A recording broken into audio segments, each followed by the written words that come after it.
Merci, Doda. We look at the professional competition class. So at this time, when we gather in more than 2 or 3,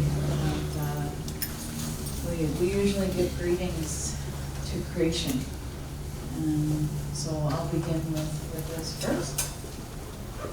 Chimegwach Kengego Bajako, Nishan Bishgat. Chimegwach Atsokan, Atsokana. Chimegwach Wabano Madoj, Alma Madoj, Benchmak Madog, Ivan Madog. Chimegwach Aki, Chimegwach Nanti Chimegwach Bishikan. Chimegwach Mashonas, Nukamas, Manana Bajol, and Wabe, Swabe, Nishode, Shakaka, Namagwa, Swad, and Shambe Sam. Chimegwach Manoka Matsuwin. Chimegwach Dwelganak, Ploganak, Sheshkan, Torkmak, Chimegwach Bormnak, Chimegwach Dodamak. At this time, we give our gratitude and our acknowledgements to what we describe as the one who has created everything and everyone for this good day. And we give acknowledgements to the many beings within our creation. And we also give acknowledgements to what we describe as Minopa Matsuwen. And in the Ojibwe language, that it describes that as being a good way of life. And to attain and to maintain a good way of life. That we have many tools.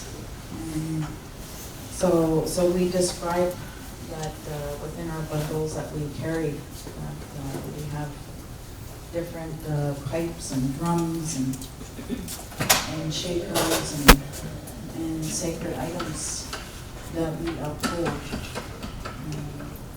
So we give acknowledgements for all these tools that we have to maintain and attain this good way of life. We also give acknowledgements as well to what we describe is our purpose here, our vision, our reason for being. That each of us have come here for some type of hope or goal to complete here. But in order to do that, we need helpers. And this is what we describe, is that we need to acknowledge them, whether we may see them or we may not. So we give acknowledgements to them. We also give acknowledgements as well to what we call our Dodamak, that these are our clans.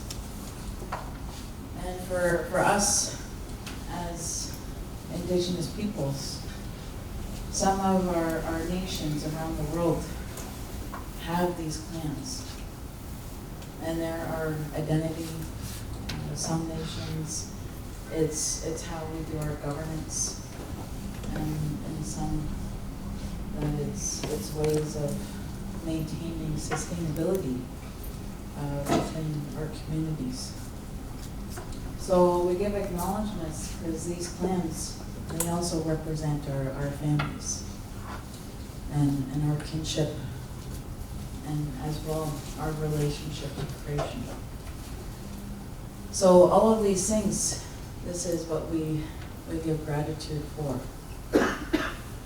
So at this time that I have introduced myself as well in my language, that my Anishinaabe name translates to one who helps, and our family name translates to one who stands alone.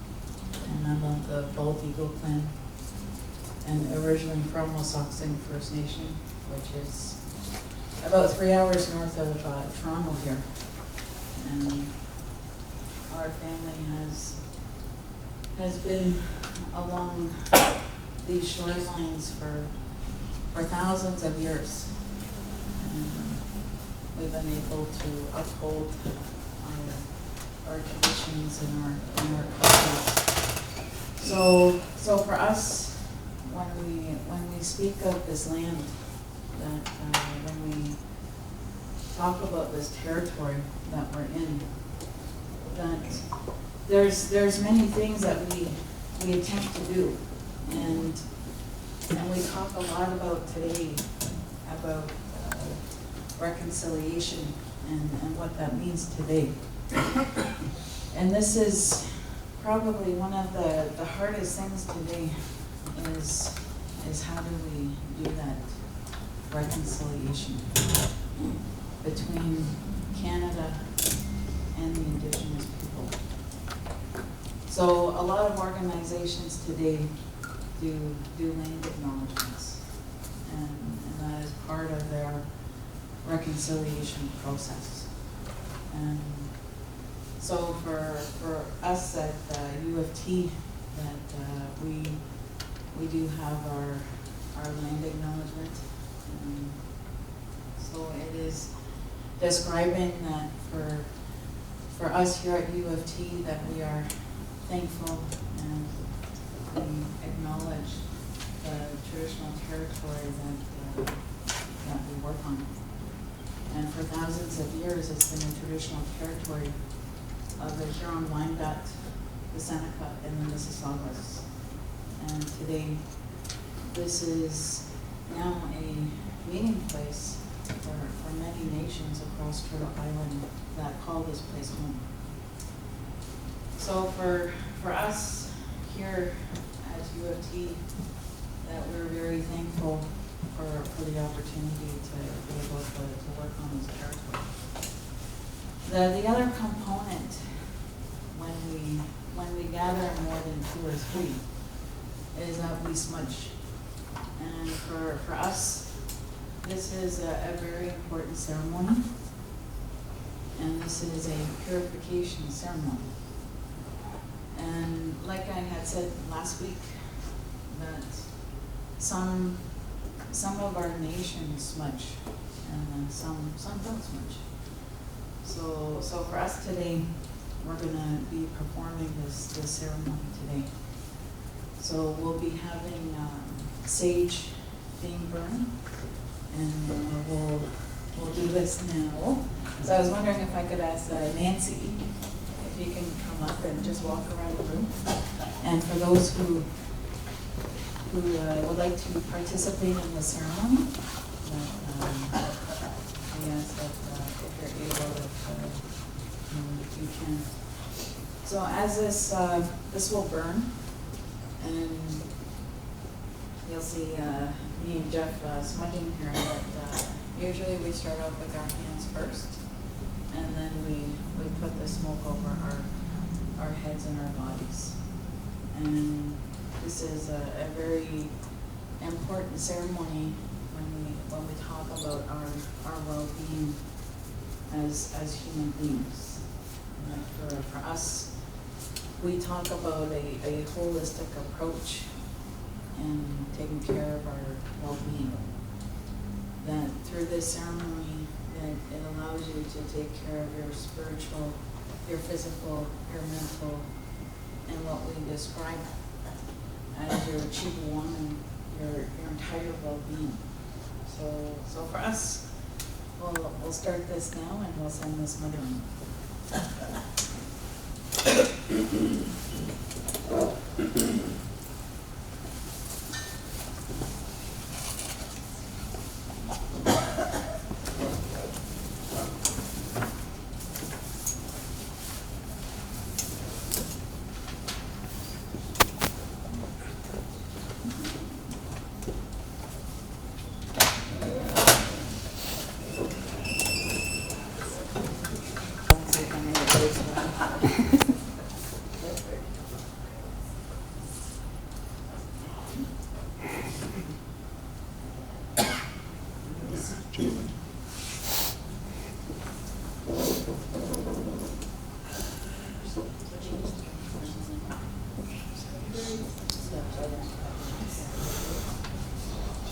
Okay, so I just asked Nancy to come out of the room. And like I said, for those who are able, we ask that you can participate in the ceremony.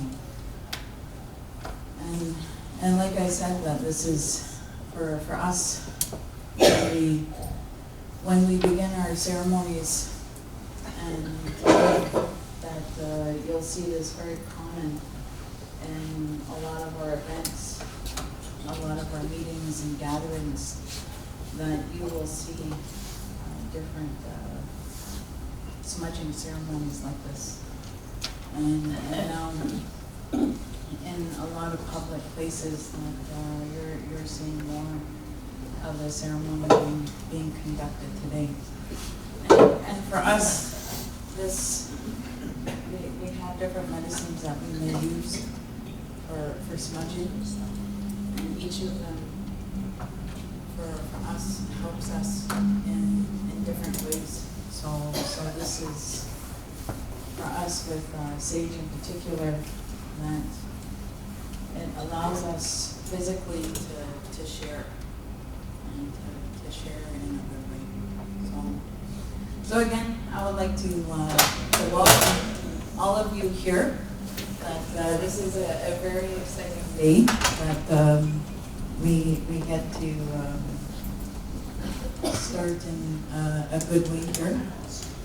And for those who were not here last week, that my English name is Wendy Phillips, and I'm the elder here at the University of Toronto Scarborough campus. And last week, I had the privilege of doing the presentation last week. So I'm very honored that we've been able to organize this series, and very excited that for our guest this week, and very excited that the dean and the campus is supporting indigeneity with the Great Exploration Series. So when you had registered, that you were given feedback forms. So I would really like it if each of you would fill them out and let us know what you would like to see for future topics. So at this time, I'm going to be doing our introduction here. And this is for our guest here, for Jeff. So for nearly 20 years, Jeffrey Sear has provided strategic leadership for Indigenous communities, for non-for-profit and government organizations. He is Métis and from the traditional territory of the Métis homeland in the Red River. Red River Valley, St. Albert in Manitoba. He is a proud husband, and he is the father of 5. He is currently managing partner of the Raven Indigenous Capital Partners, and he is also the CEO of Sear Indigenous Solutions, and Indigenous Management Consultancy firm, and the Vice President of the Indigenous Innovation Initiative at Grand Challenges Canada, and Senior Director of Partnerships for the Ministry Campaign, a grassroots campaign to end violence against women and children. Mr. Sear has been actively supporting Indigenous social innovation and building Indigenous social finance mechanisms in Canada. He is also the former chair of the Institute and Advisory Board for Indigenous Peoples Health at Canada's Institute for Health Research. He was the director of the National Association of Friendship Centers, NAFC, where he provided national leadership for the network of 117 friendship centers and 8 provincial and territorial associations. The most significant offers are Indigenous service delivery structure in Canada. He has also dedicated most of his career betterment of Canada's Indigenous people. Prior to his current role, he worked for organizations such as the Assembly of Manitoba Chiefs and the Manitoba Métis Federation as a senior advisor for Aboriginal Affairs.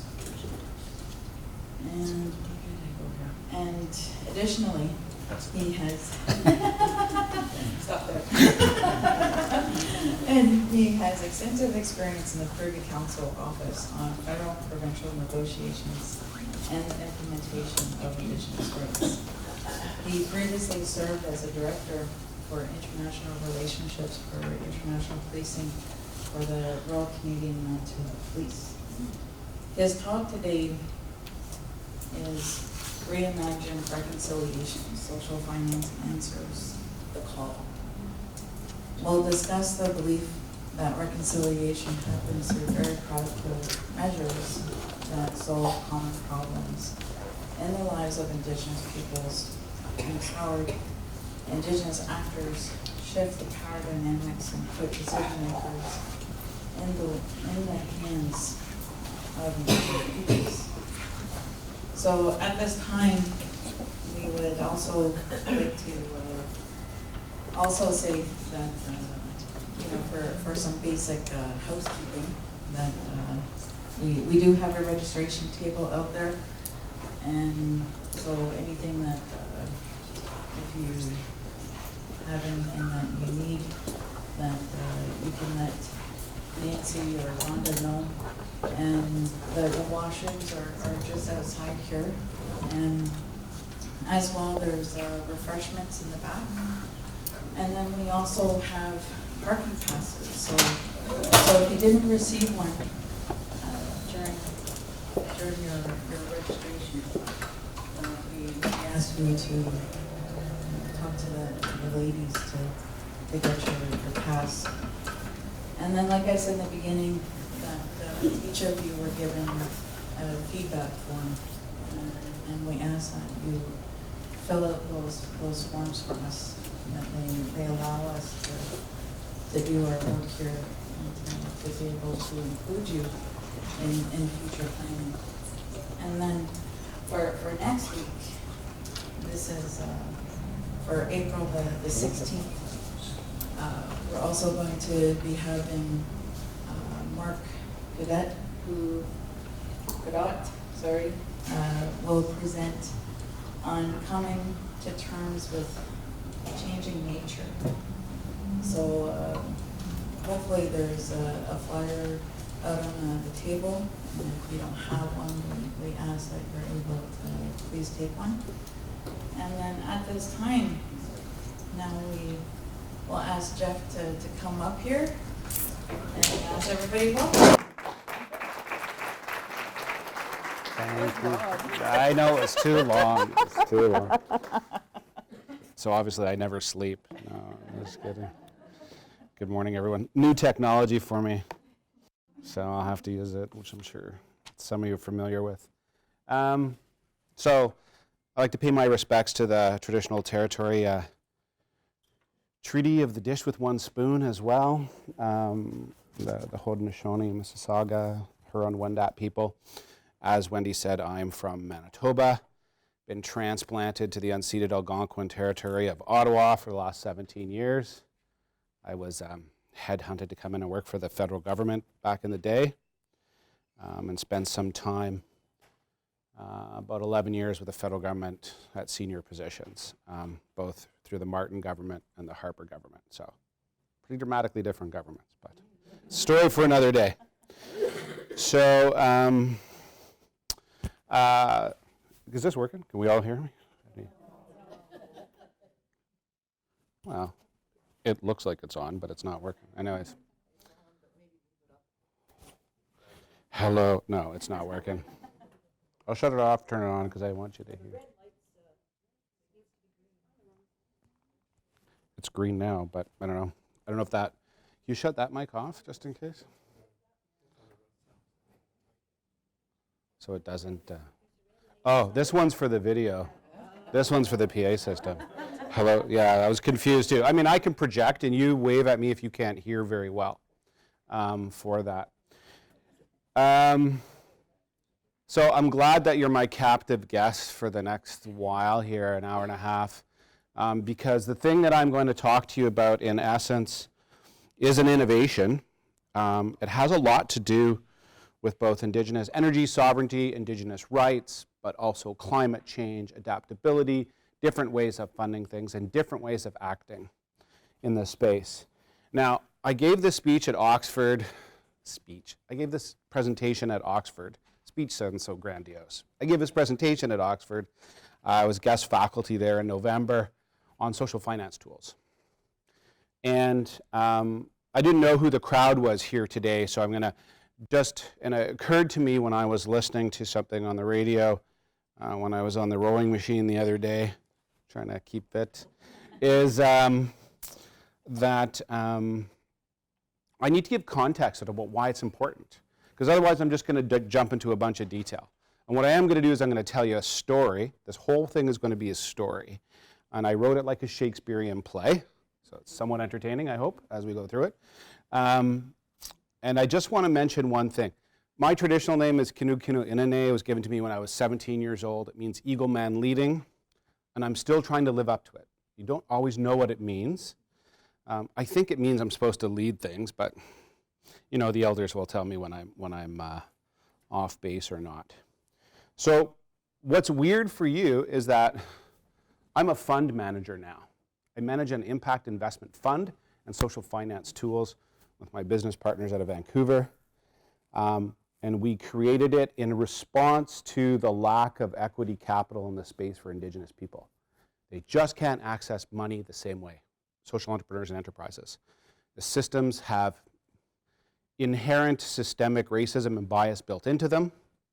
And so that's why we created the firm. That image up there is done in ceremony by an artist. It's actually the raven swallowing the sun with the 7 fires around it. And we made a determination that we would act differently in the space of private capital. We would act differently than a bank or an investment firm. It's a very conscious decision on our part to do it. Which probably means we'll make less money at the end of the day, but that's okay. So my premise for why we got into this, as I think about it now, is that fundamentally the world largely has economics wrong. It's interesting to see if you believe that. Since most of you are in retirement mode in this room, and you've lived through a system of economies over the last 30, 40, 50 years, and they're fundamentally wrong. And why do I say it's wrong? Coral bleaching, heat waves, planetary death spiral it's been described as. If we hit 0.5 degrees of a temperature raise, we have effectively changed the nature of the planet forever. The Anthropocene, as it's called, the Anthropocene event. And what we're talking about here in my world is capitalism in the Anthropocene. What does capitalism look like now? What does it actually do for us? Or as it turns out, not do for us? What I say is that we are failing people and we are failing the planet. And we need to do it differently. So when you think about capitalism, I'll get into the story in a second. I know this is the boring part. When you think about the planet and you think about capitalism, one of the fundamental drivers in capitalism is growth. It's constant growth. And growth means, in most capitalist situations, the constant consumption of resources. And the question that's not asked is, to what end? To what end are we doing that? Now, I've got a fancy clicker. I'll get to the Act in 5 parts in a minute. And it's the answer to this question, really, is why do we actually need social finance? Things are working tickety-boo, especially if you're looking out here. People are driving cars and living in homes and stuff, but we've left people behind. along the way. And we've left it so far behind that we've exacerbated our own species' ability to continue to thrive on the planet. That's the sadness. I'm not here to make you sad, but that's the sadness in it.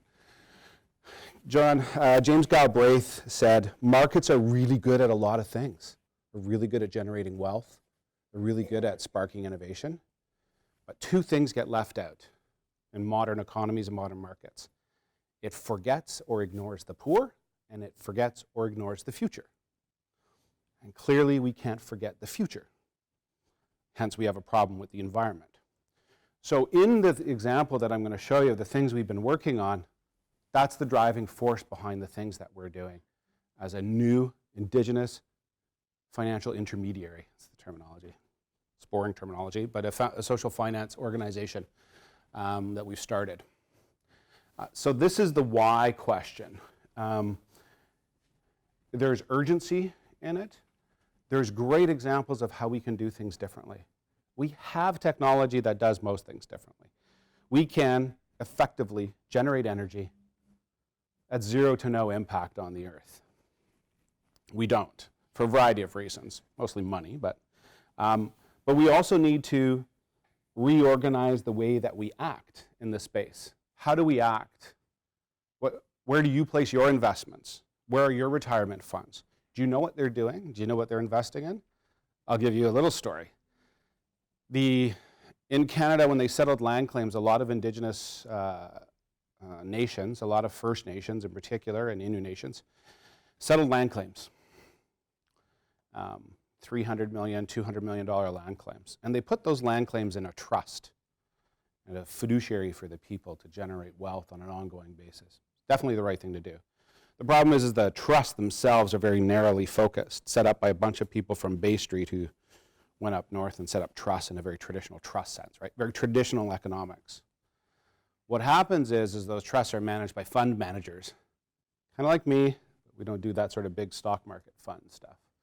And what happens is you can have a First Nation, and this is very true, it's on many occasions, investing in a resource extraction or a pipeline or a mine or whatever it is, lumber mill, that their own people will be protesting down the road because people are not thinking about it, right? It's just the thought, what's being communicated behind the investment structures. So that's my global context of economies where they're wrong. And they're really fundamentally wrong for Indigenous people in this country because we've had a 200-year process of colonization where things have been fundamentally shifted for our people in a number of ways. We've been forcibly moved on lands, forcibly culture has been tried to be eradicated, forcibly wealth has not been generated in communities, and so this is what we're trying to change. So here's my story. Here's the act in 5 parts. And to some degree I got to back up because I don't remember every slide. Traditional Shakespearean structure. I'll tell you about the cast of characters in this social finance play. It's all real, by the way. What's our wicked problem? Social finance is always trying to solve a wicked problem, usually, what they call a big, hairy, wicked problem. The hero, the hero is something called the Community-Driven Outcomes Contract. I know that's really boring, but I didn't have another name for it. We have some drama. Enter the federal government, exit the federal government in the middle of this. We have a climax or epiphany. We change the buyer again, but we came out to a really good place. And the important part of recentering the community and their outcomes, we had the resolution. In a Shakespearean play, there's always a resolution about Act 4, or what I call the fix. And then the denouement, how you tie up loose ends. What are our lessons learned through this process? So I'm going to tell you this story, and I can tell you right now that last week, on Saturday, I signed the outcomes contract with the Indigenous social enterprise who's doing this in Canada now. So this is now real. It took me a year to do it with them, but hey. So just in case you don't know the context, I did this for the Brits because they really don't know what the context is. Indigenous people in Canada are at the bottom of every socioeconomic spectrum that you can imagine. Okay? Pick one, we're at the lowest part of it. Whether it's high school completion, economics, can't hear me? Okay, well, I really have to try. Okay. Better call James, maybe. Bottom of socioeconomic, bottom of health indicators, bottom of employment indicators, bottom of wealth indicators, name it. Indigenous people are at the bottom of it in Canada. And it's Canada's own fault that that's the case. So this is just a slide about population numbers. This is out of date. It's already 3 years out of date. And where people are in the census. I don't need to go into detail because I want to get to the fun stuff. This was a way for me to show people where Indigenous, like actual clusters of Indigenous communities are in Canada. Well, everywhere is really the answer to that. 642 First Nations, hundreds of Métis communities, and then 4 Inuit regions, 66,000 Inuit in those regions. About 52% of the population is urbanized to some degree. We call small urban or medium-sized urban centers and large urban centers like Toronto. So that's just a fact check about what we're dealing with. Here's the other part of the fact check. Oh, I put transitions in here. I was good for this one. The reality for our people in Canada is, why do I have to wait 30 years to get clean drinking water? In your community across the road, it would never take that long. Never in a million years would that happen. Housing conditions are deplorable for a variety of reasons. A $12 bag of apples, almost $8 green pepper. I mean, how do you eat healthy when you've got that barrier? It's really hard. I take, for example, Saskatchewan. The Indigenous population is 14% of Saskatchewan. Incarceration rates for Indigenous people, about 80% in Saskatchewan of the population. We have more children in care in Canada than we did at the height of the residential schools now. 90% of the kids in Manitoba who are in care are Indigenous. We're failing everybody. We're failing them, okay, is the point. So, what's happened? Long and troubled history of how we've treated it. We've had residential schools, assimilations, ward-like status. I would suggest that ward-like status has never left the federal government thinking, and it's enshrined in statutory legislation, which is why it's so difficult to work around. We have a net result in a crisis, as I mentioned, an extreme lack of Indigenous energy sovereignty, climate adaptation in communities, innovative mechanisms for change. As I spoke to earlier, access to capital is very difficult. I want you to try to imagine a situation for access to capital where you're an entrepreneur and you cannot raise debt on your house because you don't own it. It's all community owned. And guess what? Where most other entrepreneurs get their money is friends and family investment. Well, your friends and family are in the same position. So you're in a structural cycle, which we're trying to break. Barriers, of course, in this space, government policy, lack of control, lack of financial intermediaries, which is why we created ourselves. So in this story, it's a story about, I'll give a little bit of an outline of this story. The story is about geo-exchange installations on reserve in southern Manitoba. There's a company there called Acknowledgements. It's an Indigenous social enterprise. It's owned by bands. The board of directors is made up by community representatives. It's a social enterprise, not for profit. And it had installed 500 units. It's approximately $15 million worth of installations. It's a geothermal exchange. It's a fairly pricey deal to do. You've got to redo houses. You've got to restructure them. They would train Indigenous people who are on social assistance, give them a high-level, HVAC-level job, take them off social assistance. They would do the ones doing the installation on reserve.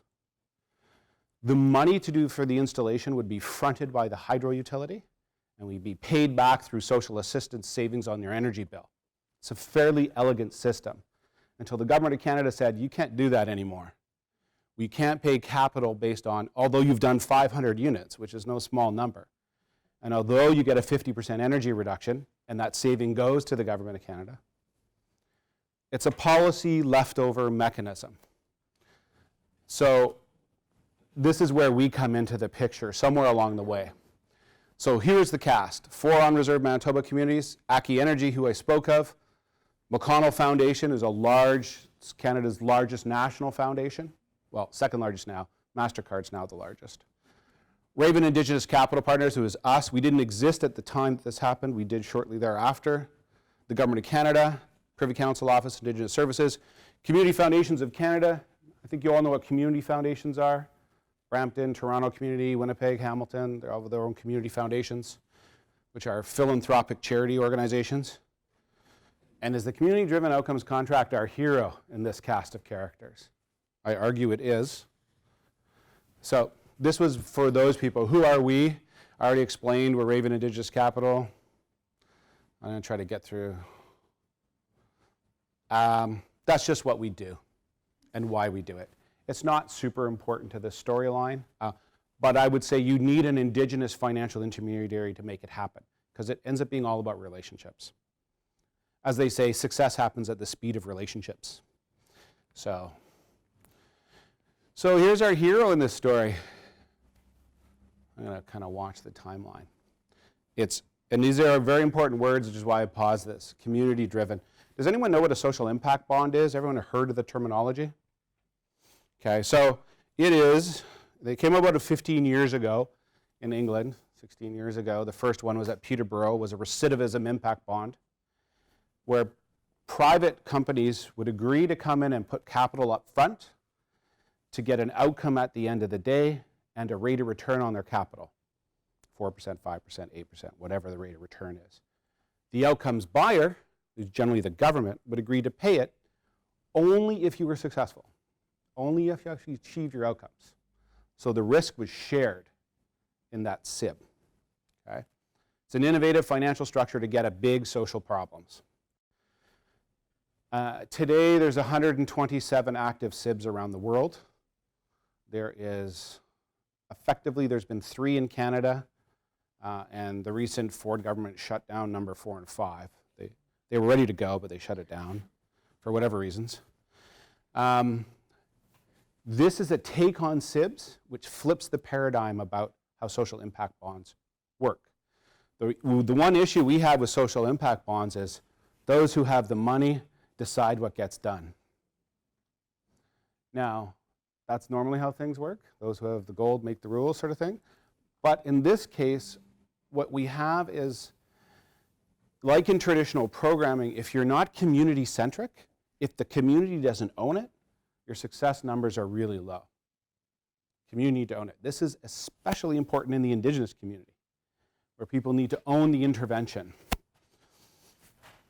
So we create a community-driven outcomes contract. And basically what happened is we go into the community and we consult with them.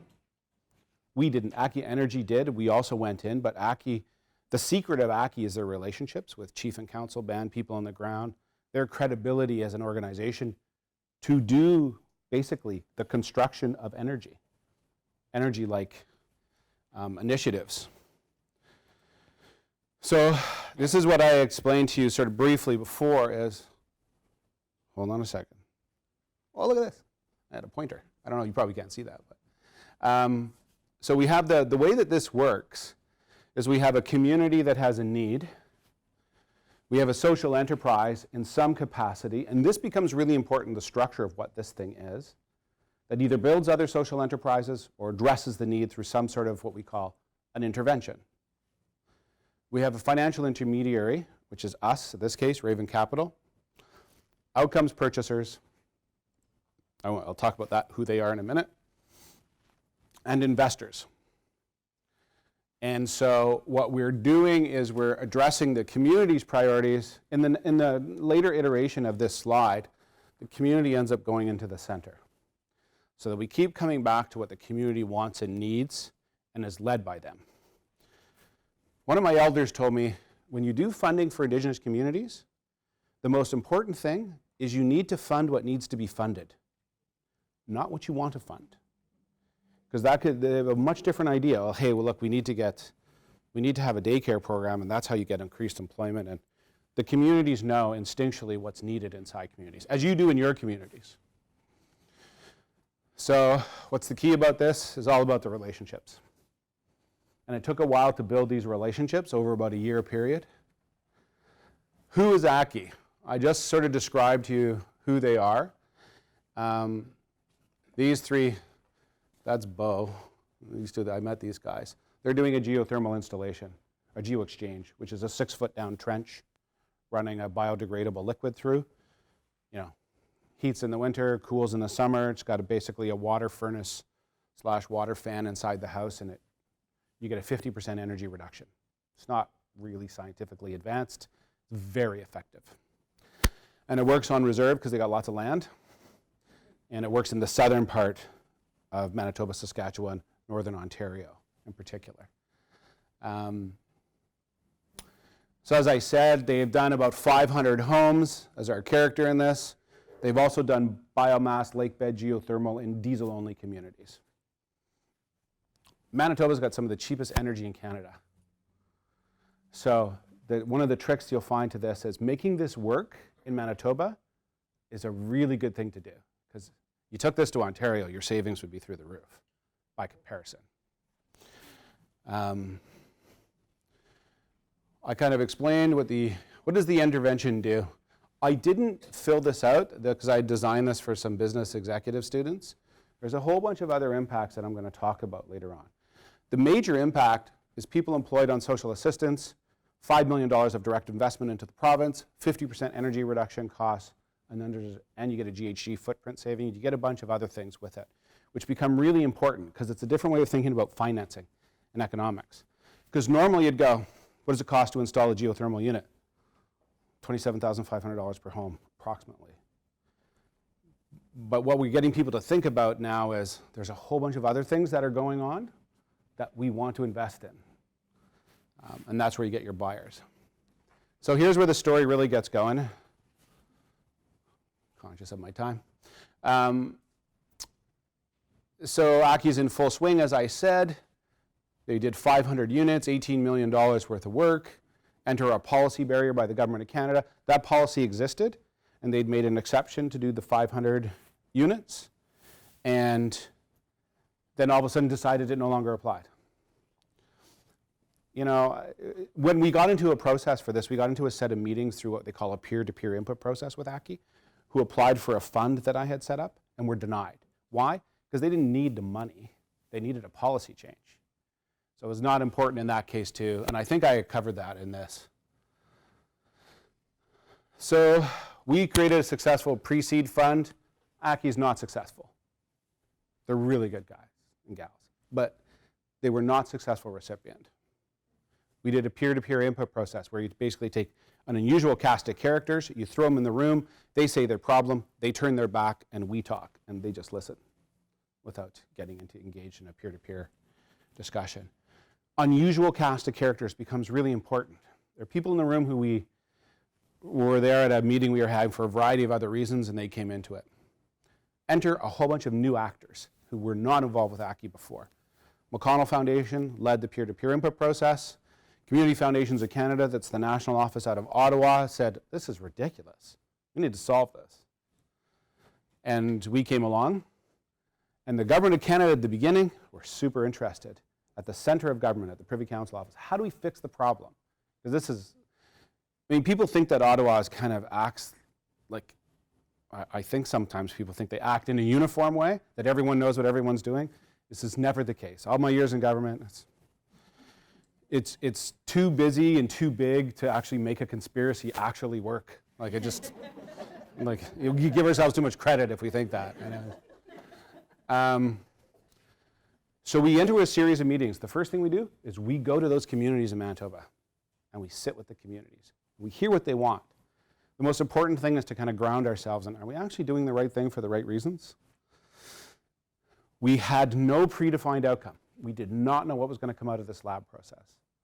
No one knew what a social outcomes contract yet. The first one ever in Canada, I signed last week, so no one knew what it was. Didn't exist. Look at that, my little drama characters. We did have a very optimistic moment where we thought we could change the Government of Canada's policy. Didn't turn out to work. So we should know better as Indigenous people. That it didn't work out so well. But anyways, enter the complication. We go into lab, we go into community, we have more unusual actors. We started tracking this to Indigenous priorities within the government and in the community. It's a year-long process. What came out of that? Hey, let's do outcomes financing. I'm kind of to blame. I stuck up my hand and said we should do outcomes financing without really thinking through what it would take to do. Because there's a bunch of different types, like social impact bonds, there's community impact bonds, there's all kinds of social finance tools you can use out there. And the government of Canada came in and said, yeah, let's negotiate at the Privy Council at the most senior level. Some of those people were in the news, but anyways. So they came into it, and we were like, yes, we have an outcomes buyer, someone who will pay for those outcomes. Now, what we're asking the government to do fundamentally is to do their business differently. So instead of funding directly to a First Nation who ends up on a waiting list to get a geo-exchange unit in somebody's house, you say, I agree as the government of Canada that I agree to save money. Because when I pay for this, I'm still going to be saving money, more than the value of the installation over the 20-year life of a system. So the government of Canada ends up ahead at the end of the day. It's very attractive to them. This is late 2017, early 2018. So I go into a set of negotiations in October. We're 6 months into it, and those negotiations collapse. And it's an important thing to collapse, an important lesson for me. And why did it collapse? Well, I gave them a term sheet, an investment term sheet. That makes things real when you put an investment term sheet in front of people. But here's the point, I think, about my beginning about the priorities that people have in our economy. And the government of Canada says, hey, okay, we really like this, but we really want it to be an off-diesel play, a community that's not connected to the grid, that's off-diesel. The ones we were dealing with were all connected to the grid. You still get the energy savings, but they said, look, we wrote it in a budget, so we kind of have to do off-diesel.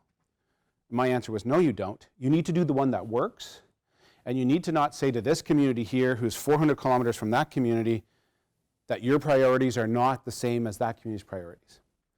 The question is, whose priorities are at stake? And it was the government of Canada's and ministers' priority as they articulated in a budget. So negotiations failed. For the silliest reason I could possibly think of, right? Aha! We walk out of that meeting, me and the president of Community Foundations, going, we couldn't be angrier. And then for about 45 minutes over a long cup of coffee, we realized, why do they need to be the buyer in this case?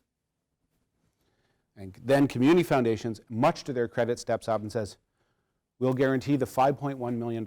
We'll buy the outcomes. Jeff, go get investors. So I had to go see if there's people willing to invest in it. And we had to restructure it. So what's the resolution? We returned to principles and values. We said, it's about the community's needs. So if we keep that in mind and we refocus what we do, then solutions can sometimes present themselves, like Community Foundations stepping up. And we can ask ourselves about Community Foundations' motivations, but they're fairly altruistic. There's like X hundred number of community foundations with all kinds of deep social problems. And what we all see it as a new way of doing business, of constructing business in Canada for Indigenous and non-Indigenous communities alike. We said, what's important? Communities determine what they want to do, and community owns the intervention. The social enterprise that we build is the communities. They get the capacity, and the wealth, if any wealth is generated, stays there. So that's the kind of motivating behind it. Because right now, on reserve, what you have is the federal government will say, look, we got a housing crisis here, let's pour in $87 million, we'll build 14 homes, get some consultants down, and then, half a year later, all that's out. It's what they call the leaky bucket economy. Pour it in and it slowly leaks out. All the expertise, everything leaks out. So that was fun. Now's the hard part of doing this. So this is what it looks like. And I think, I don't know if you can see this very well at the back of the room, but I did this because people need to understand what's the flow of money. How does that actually work differently? So the investors come in and they put their money up front. They say, yes, I'm willing to get, in this case, a 4% rate of return on my money. Okay, so if you have money in a savings account, you're getting 0.79 to 1.7. You're getting low rates of return. So if you can get 4%, it's not bad, right now. We made it 4% on purpose, so it does not skew the market because this is a brand new, exciting financial instrument. We don't want to freak out the market. Like, oh yeah, you can do everything, you get a 10% rate of return. We don't want to do that. So they put their money in to, well, in this case, Raven. And we have, actually what we have in this case, a new innovation in a way, is we issue a social outcomes certificate. You ever heard of a GIC? Right, a guaranteed investment certificate? We create a social outcome certificate because people know what a GIC is. So every degree away from normality that you move, people get uncomfortable. That's too much risk. I've never heard of that before. I heard that about 100 times doing this, by the way. So we create a social outcome certificate. We have essentially what's an effective loan agreement between the investors and Raven. We have an outcomes purchase agreement between Raven and the outcomes funder. And we have a service delivery agreement with a delivery agent. And then as they deliver the service, we have an independent verification of the outcomes, triggers payment to the outcomes buyers to us, and we release with a rate of return to the investors. This is a 2-year outcomes contract, 4% rate of return. Well, okay, so we're going to talk about some really interesting things that happened in this process in a minute, about why it's even more innovative than that. So this is physically who we are. The other thing is just boxes with names. This is actually who we are. So Aki Energy, we put the First Nations on top on purpose. They are on top. They tell us what they want, and we try to listen. We build the instrument after we hear what they want. Aki Energy, this is a corporation we had to create that only does this contract. So we own it, but it's a corporation just to do this. Community Foundation is the purchaser, and then we have the capital coming into it. We manage all relationships. We receive loans, we issue social outcomes certificates, and we hold the master outcomes contract. Why create a company as opposed to a limited partnership structure or an investment structure? Because the legal work on a limited partner structure is about $150,000. Legal work on a corporation is about $2,000. It's just about efficiencies, making it market efficient to actually build these things. And now that we've done it once, well, I'll tell you what the future looks like now that we've done it once. Here's what this is the headline figures for a term sheet. It's a $5.1 million funding commitment. It's a $4.3 million outcomes contract. The delta between these two things, the distance between these two things, is developmental costs, the interest paid to investors, and legal fees, legal and accounting fees in that $800,000. 24-month total, 15-month construction period, 12-month post. It's kind of like a 9 to 15-month construction period. It depends. It's Manitoba, so it's cold. It's cold. So you only put stuff in the ground when you can. It'll be done in 2 years for sure. Why? We have great confidence in Aki. They have a good track record. Like an investment, we know who they are.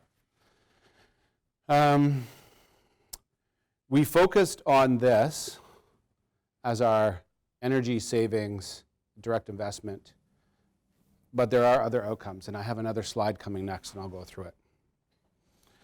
So what we agreed to do, how do Indigenous people transmit knowledge? You may have heard this from Wendy. We transmit knowledge from storytelling. From how do you skin a rabbit, to how do you raise children, to what's your ancestry like, what is this land, how do you, everything you need to know gets transferred through storytelling. In terms of social impact, everyone's focused on social impact. And I could tell you that investment funds, where you screen for what's called SROI, social returns on investment, social impact's really pretty thin.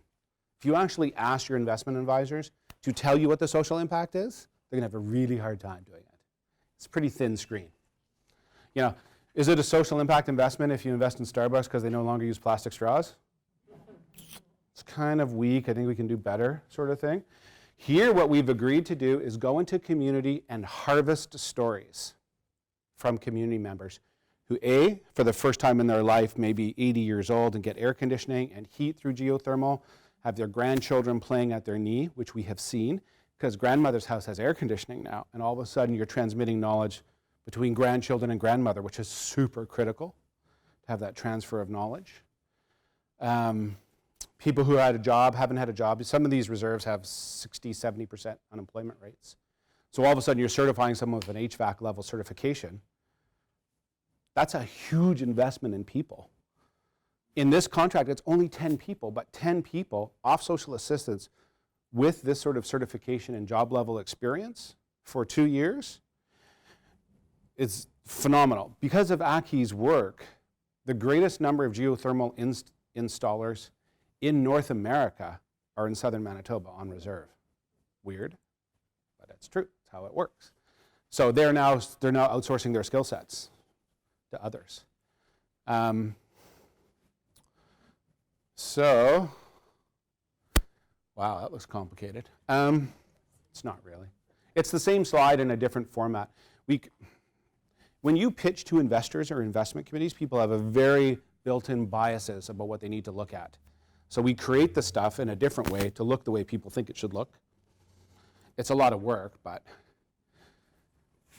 here's us, Aki Energy, the First Nations. Here's an example of some of the outcomes coming out of it. The catalytic outcomes. Here's where this was created for outcomes buyers, okay, to come into it. And there's an innovation that occurred here too. But I'll start here. Community benefits, access to investment capital. Very hard on Indigenous communities to get access to capital. So we're handling that part. It's an easier mechanism to do it. Sustainable community development models, strengthen relationships, multiple community outcomes. So not just a geothermal system in a house saving energy, but multiple outcomes. What do investors get? Reduce risk, a guaranteed return on investment, opportunities to scale. We'll talk about that in a minute. I wouldn't do any of this if it wasn't about scale, but we'll get to that in a second. New relationships with Indigenous communities and investors. We've already seen that start to grow. Other investments have taken off as a result. Sustainable development goals and TRC recommendations easily get met in this space. Okay? We're building new relationships between Indigenous and non-Indigenous people. So the sustainable development goals are great as targets. Practical implementation, like the practical implementation of reconciliation, which is really what this is to me, we'll get to that in a second, it's quite easy to hit SDG goals. You do anything good, you can get inside an SDG goal, really. It's not really rocket science. But it's designed to help people who aren't there at all, like these are the things we need to do. Outcomes purchasers, what are the benefits? You only pay if the outcome is generated. So think for a second if you were the government of Canada. How bad have the outcomes been in the government of Canada for Indigenous people?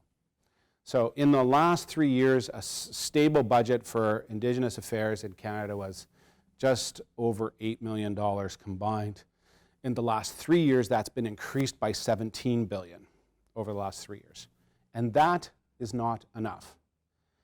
That's a problem, right? The housing shortage alone is a $24 billion hole. Never mind health. Never mind anything else, never mind education. So the government of Canada pouring money into a hole that doesn't work is the definition of insanity. So we need to do things a little bit differently is the whole point of it. So if they can only pay if an outcome is generated, then that's the perfect position. I want the government to buy outcomes, not to fund programs and not to fund people directly to do things. Just agree that you're going to save energy and put a geothermal system in it. Agree you'll save money. We do this, we will save the government of Canada $2.9 million in 20 years in just energy cost. Never mind jobs created and all the other stuff. So this is where the excitement comes in. Because if you think about the scale, I'll get to scale in a minute with some of these things. This incentivizes additional. I'll talk about some of my investors because this becomes really important about who comes in to invest. Who says this is what we want to do? So the first one, wow, I didn't mean to do that. The first one in this space is, did I do it backwards? The first investors in this space were philanthropic. So big foundations came in and said, you know, this is the right thing to do. But I can tell you it was not easy. And it's not easy because pretty sure we were brown and we were new, to be honest. It was more, There was more due diligence on $250,000 investment than a $200 million investment. It was a pain in the ass to get investors in. It really was. I managed to do it fairly quickly, but it was hard to really get them into the place. But what's really important in the investor grouping is two things. First is a Canadian regulated financial institution agreed to invest. And for them, it's a suboptimal investment. 4%, banks don't come in unless they hit 5.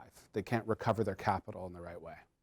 But they agreed 4. Why? Because of scale and the potential, and the community-based impacts. So those 3 things go, okay, this is so interesting. We just got to do this. The other really interesting one is an American gigantic impact investment fund. And they said, look, I'll give you $1 million to do this, but I'd really like to do 5 or 10. It's too small. We want to do bigger deals. Do you have bigger deals? As it turns out, we do, anticipating that question. But what it does is it tells the rest of the investment community that you're good to invest. Investors are pack animals. They go in herds. One goes, the rest start to follow. And it's true for everybody in every investment. So this stuff becomes really important to the Canadian landscape. I know I sound super excited about it, but why a community-driven outcomes contract? Why use those words? I mean, I'm a really simple guy in reality, because that's what it is. It's a community-driven outcomes contract. I don't like to call things fancy titles unless they actually mean what they're supposed to mean.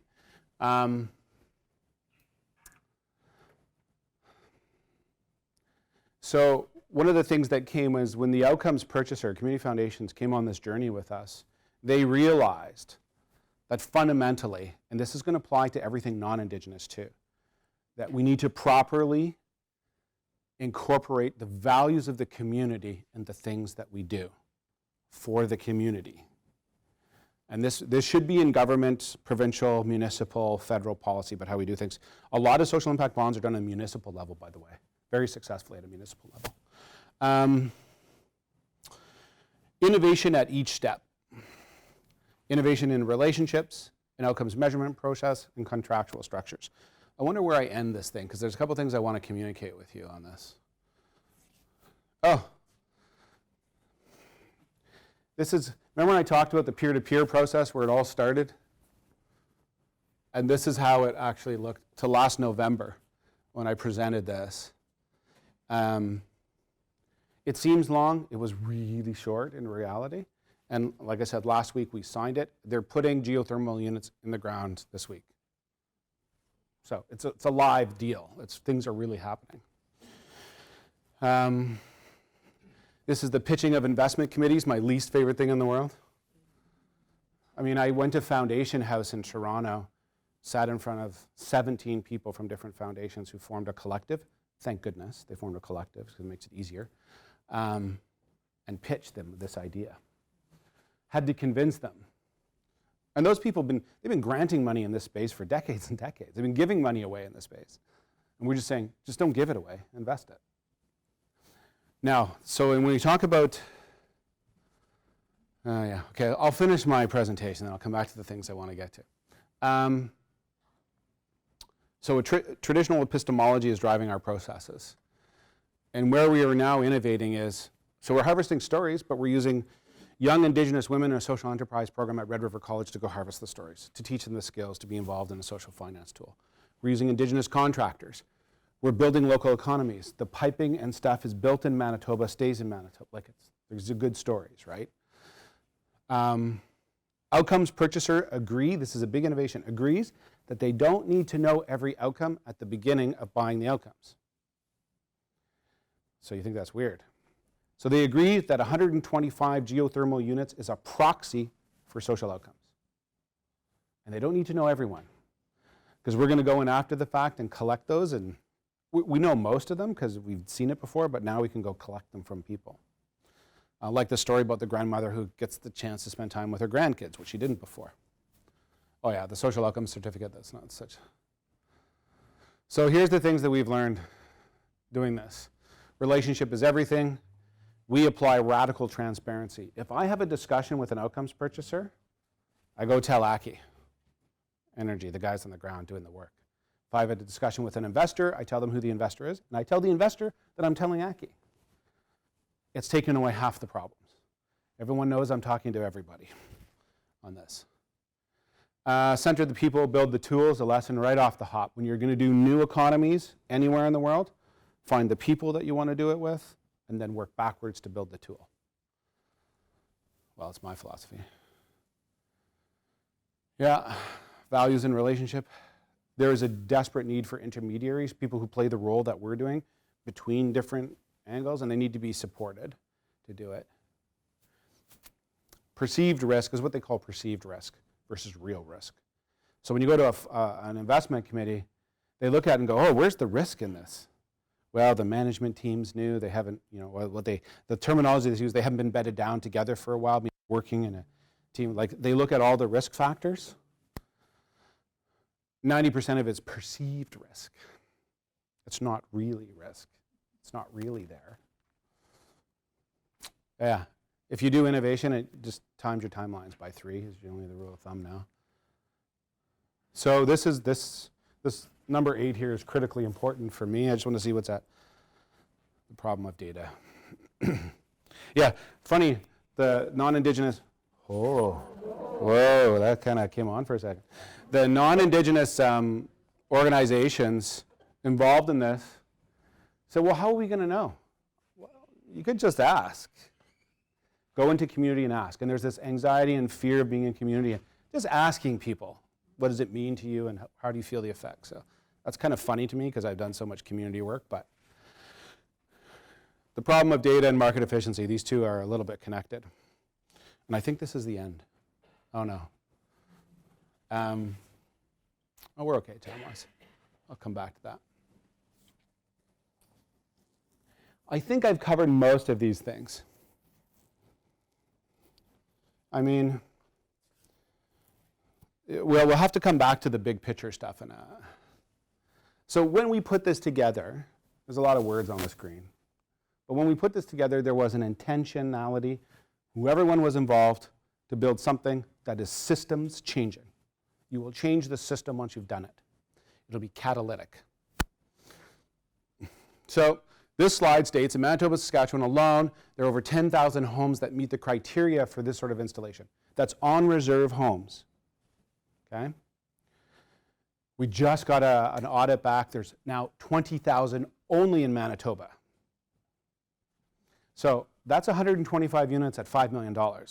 So let's start doing some math here about $300 to $500 million worth of potential economic transaction and the resultant energy savings and the reduction in the carbon footprint of this country through simple things that help people's lives along the way and provides jobs.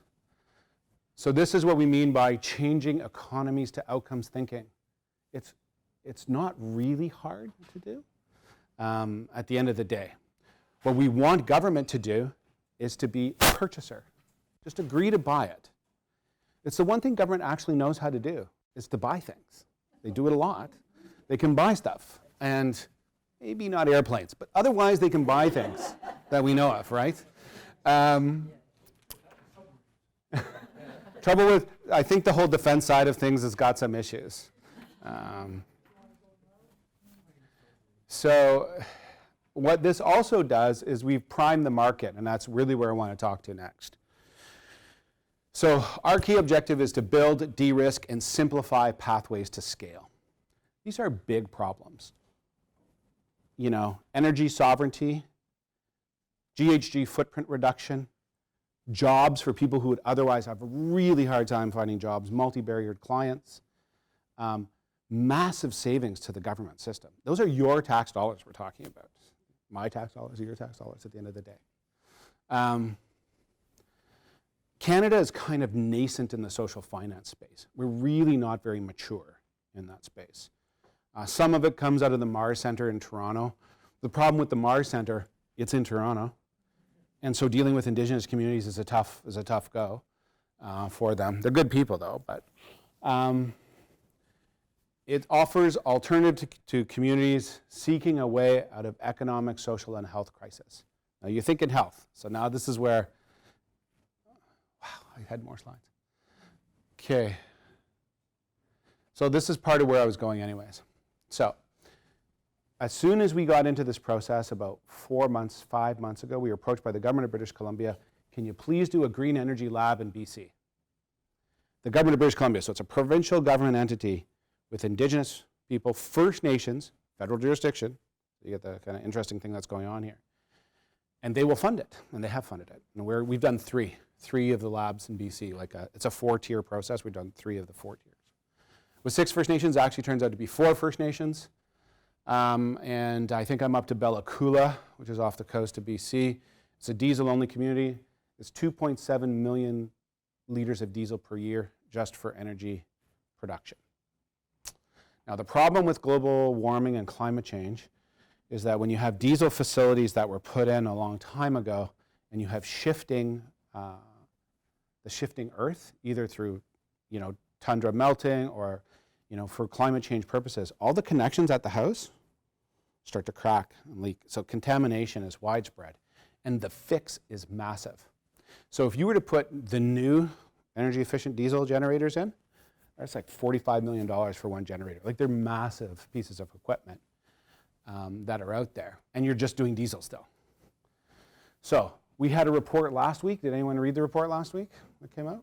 Canada Climate Change Report.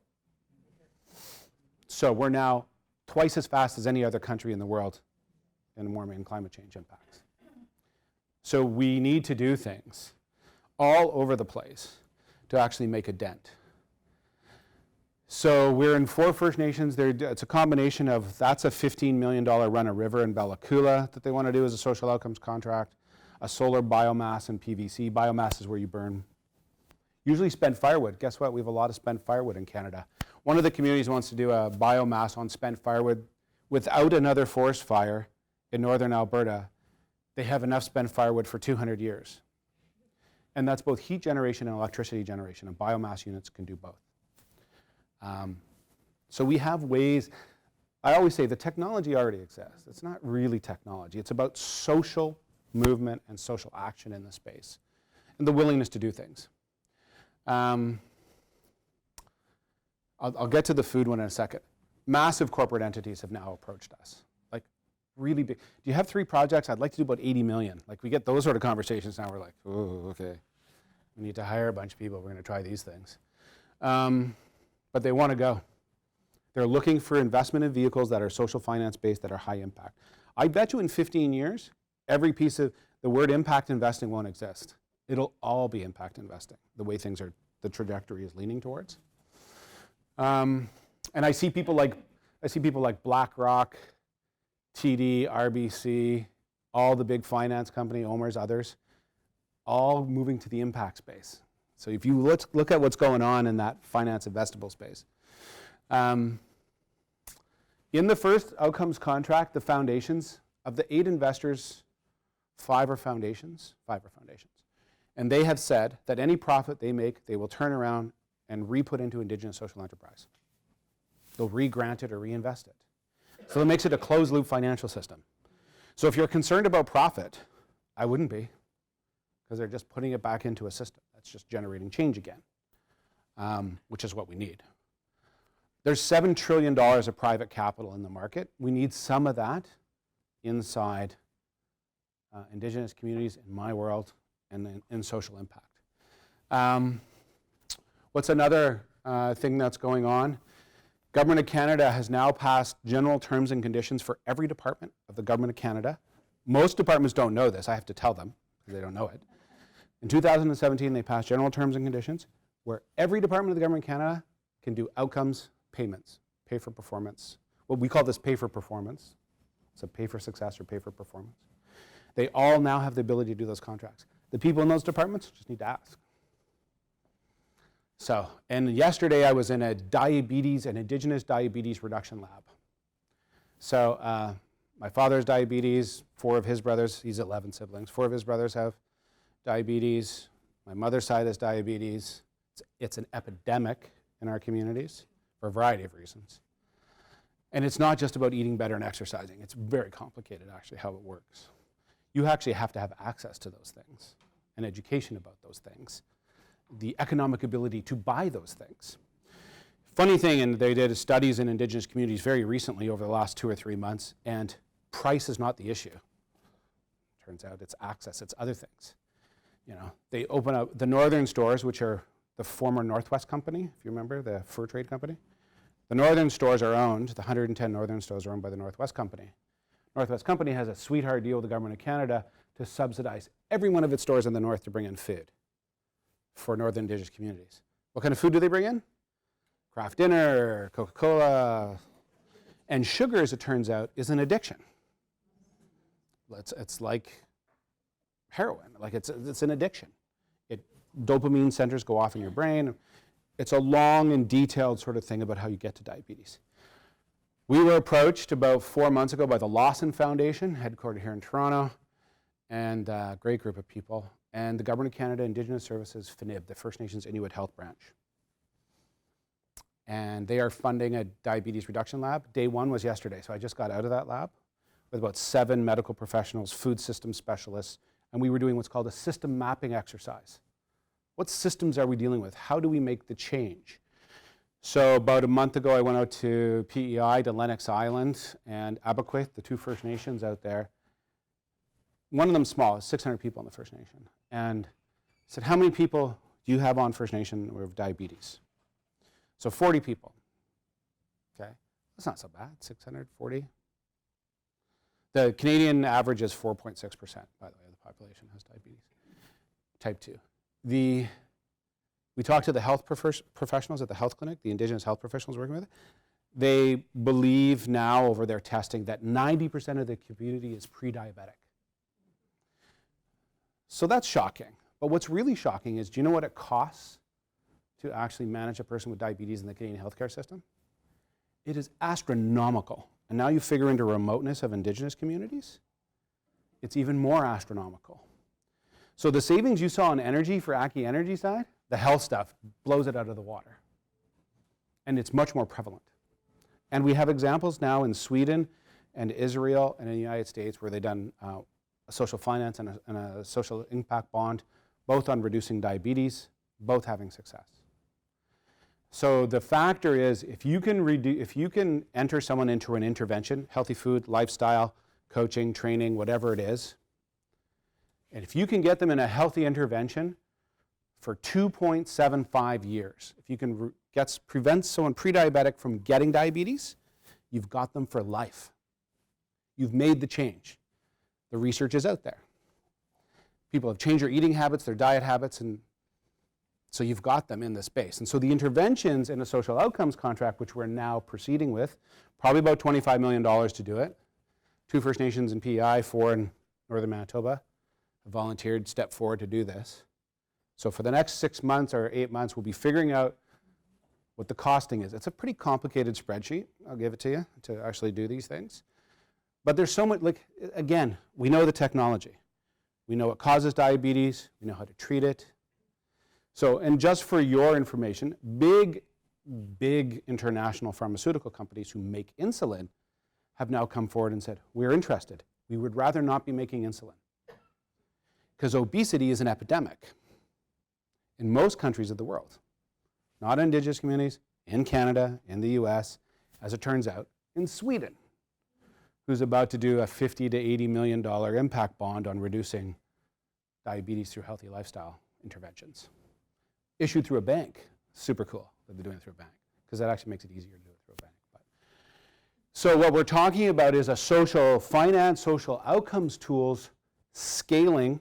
So there's the real nerds who do social finance stuff go, you're scaling out, which is geographic spread. You're scaling deep, you're doing more of the same thing you're doing, so more geothermal in other communities, and you're scaling up into other areas like health outcomes. So what we know approximately the cost, if you have diabetes but you don't have diabetes, the person who doesn't have diabetes costs 6 times less in the healthcare system. Well, what's our biggest cost in Canada? Healthcare is our biggest cost driver. And diabetes is right at the top of it. And I was really shocked yesterday.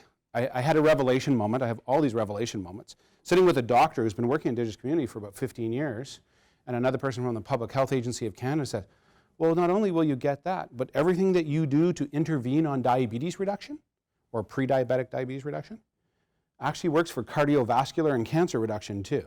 About 40% of cancers are affected by size of waistline, blood, all the sort of same stuff that you would measure, your A1Cs and all that, impact all the other chronic comorbidity diseases. So, what we're asking the government of Canada to do, and government of PEI said they're now going to come and sit at the table, and the government of Manitoba said they're going to sit at the table. Why? Because the government of Canada has done a great job of shedding its responsibility on healthcare costs to the provinces over the last 15 years, right? They used to pay for about 65%, they're down to about 25%. Those provinces are like, how do I save? How do I save? Because an Indigenous person on a reserve gets their treatment off reserve. On reserve treatment is quite rare. And it's about $1 million a year to run a diabetes bed at a minimum. Never mind transportation and helicopter flying and drugs and all the, we will actually have to categorize. Remember the other slide said, what's the problem with data? Well, you need data to know it. Turns out data exists. It's just not easy to get at. So that's where we hire people smarter than me to go find the data and do it up. And I mean, really, I'm a relationship person. How am I doing time-wise here? About a half hour. What's that? Q&A session? There's questions after all this? But this thing, I know it looks like a small line, but all my years, like I used to be a CEO of every once in a while, I get a little, I used to be a CEO of a national organization and leading other organizations and doing all this sort of work is you need deliberate leadership. You need thoughtful people to say they're going to do it and have the willpower to do things. That's what I've discovered, and a lot of patience. In this first outcomes contract, so Raven Indigenous Capital Partners is a for-profit entity. It's a company. We built a company to make money, really, at the end of the day. So we'll make no money on the first contract. Why? Because it took us so long to figure out all this stuff. So all the time and energy you put in it, no one's walking away with any money. We haven't made $1 off the outcomes contract that was signed yesterday. Probably won't make $1. We may get enough to have a nice meal in a day somewhere. We can hopefully kind of drive enough system drivers in there that do enough of these contracts that we can get profit and kind of use it in our other work that we're doing, which is some pretty exciting stuff about impact measures and investments and that sort of thing. Q&A time? Now, there's a video camera's been right here the whole time, and I've been just wandering all over the place. You were fastest, I think.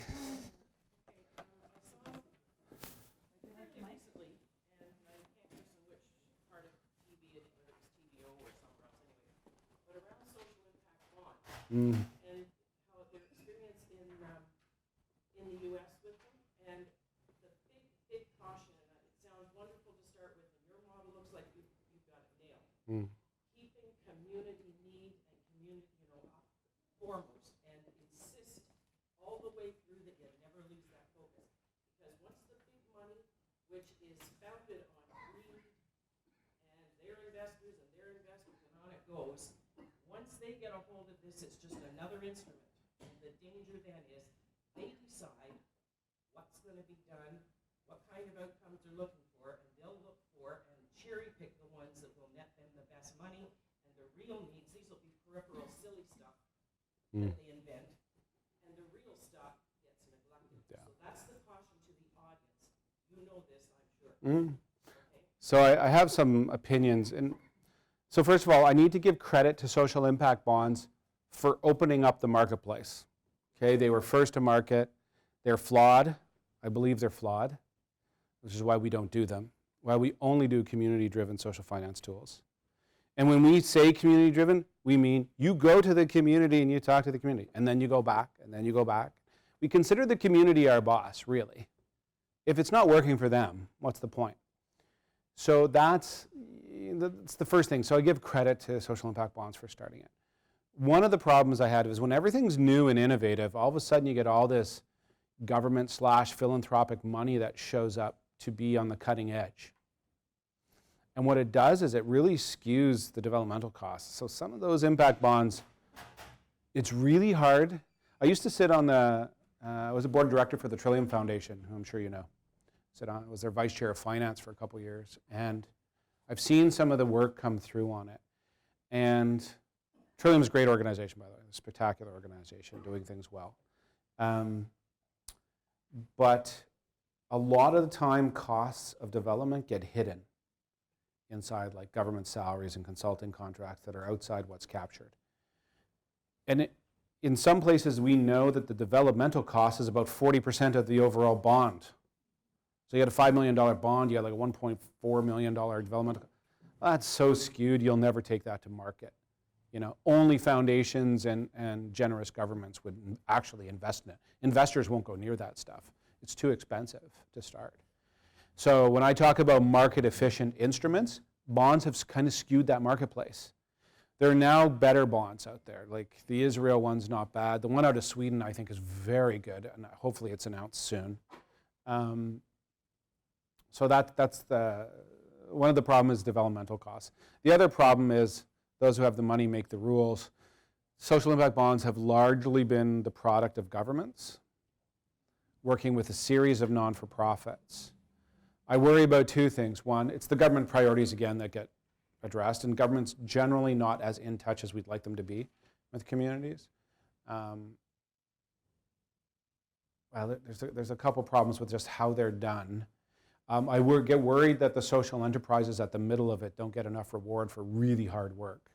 There's lots of risk to reputational capital and stuff on that side. Now, there's a famous movie out there last year, which I went to and was invited to sit on a panel for, called the something heart. You know, the hand of the markets, it was the heart. They tried to do that side of social impact bonds. It ended up being very critical of social impact bonds, but it wasn't all together bad. Social impact bonds are not altogether bad. I think they're like a Model T Ford when you can now be driving a Corvette, though. You know, we've kind of evolved the model to be more efficient. They just announced a social impact bond in Manitoba for an Indigenous women's doulas program doing interventions with pre- and postnatal mothers. And they have some evidence that it works. I don't know if that's investable because it's a statutory responsibility of government for Indigenous children in care. So I'm a little bit murky on it. I think it might work, and I really hope it does because the issue is too critical. And I'll give everything I can to help them because it's got to succeed. These are kids' lives at stake. So I get really worried about it when we get into those sort of issue areas. But anyways, I'll stop there. But fair question, fair point.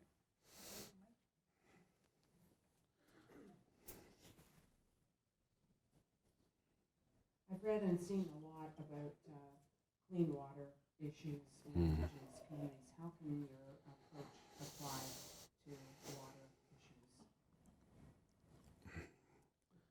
Well, it can. The problem is right now, not the problem. The good thing right now is the government of Canada has basically given adrenaline shots to its clean water program and has really worked overtime to kind of address the issue. It's not going to be fast enough for anybody, okay, because it's horrific. But they've actually managed to take a whole bunch.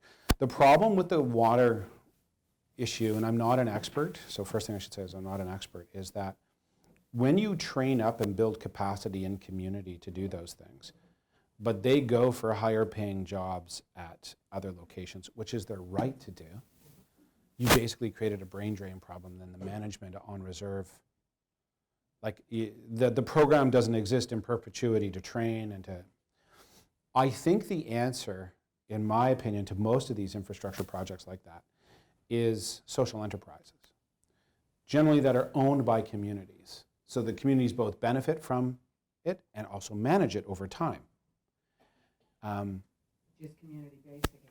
Well, yeah, or what's often called democratic firms, or worker-controlled or worker-owned firms. Much more prevalent in Germany, for example, where a worker council actually decides most of the business decisions of the firm. And what it stops you from doing is seeking growth for growth's sake, because at a certain point in time you hit scale, And if you double your profits, you have to double your staff. And if you're dividing your profits amongst your staff, you're not making any more money. Why are you doing this? You're just working harder for no reason. So there's some natural tendencies within a social enterprise to not do certain things because it's democratically run and democratically kind of owned in that space. Social enterprises are the same. I think they're the key to that. And what I would suggest is, and some Indigenous communities have done this, is run your own utility. Create Hydro Ottawa. Like, create the utility that runs the thing. Properly tax it if you have to tax it. Make sure it's properly resourced. Make those sort of decisions. Use capitalism to your advantage in this case to build it out. I think that's part of the key to this in the long run. Or, if the First Nations are close enough, a collectivity of them working together on it. I think some have tried. I'm not super up to date on who's actually accomplished it. But maybe one way. You mentioned earlier that you had received some positive feedback from Big Pharma about helping you with, we don't want to make this product and sell it and make a lot of money from it. That surprises me. But my question about the Manitoba situation and the geothermal is, have you received any pushback from the energy producing provinces and companies? Not at all. So one of the outcomes buyers in Manitoba is Manitoba Hydro. They're going to buy some of the outcomes. That's cool. There's another innovation out there which I haven't talked about because there was already enough to absorb. Do people know what rate cards are? Utilities use rate cards. This is the thing I'm getting, this is the rate I'm buying, this is my rate card, right? So we created a rate card under the ACCI model for the valuation of the outcomes. So in this model, we know that $1.347 million over the 2 years will be spent directly on job creation from the contract. We know $2.7 million will be directly saved from energy savings. So we know numbers, we valued it, and we put them in separate lines. What it allows outcomes buyers to do is pick the line that you want to buy. So if you had a GHG reduction, Environment Canada comes along and goes, yeah, that's in my mandate, I'll take that. Trying to get a single outcome buyer is complicated. But in this case, it also allows provinces to come on board. Oh, I'm going to buy that. That saves us too on the generation side. We don't have to generate the power. Manitoba, British Columbia, Newfoundland, Quebec, soon Newfoundland, if Churchill Falls ever completes, have energy surplus. So the cost of producing energy is zero. What they're interested is energy reduction, retrofitting homes, that sort of stuff. That's where they're, because what happens if you save the energy? They sell it to somebody else. I'm okay with that. You know, if we're reducing the cost overall and it gets sold to someone else and it makes profit, I'm okay with that. Overall, it comes back into our tax base. They're all public-owned utilities at the end of the day anyways. So I'm okay with that. So no pushback anywhere from any of the utilities, okay? Or provincial governments, so far as who are aware of it.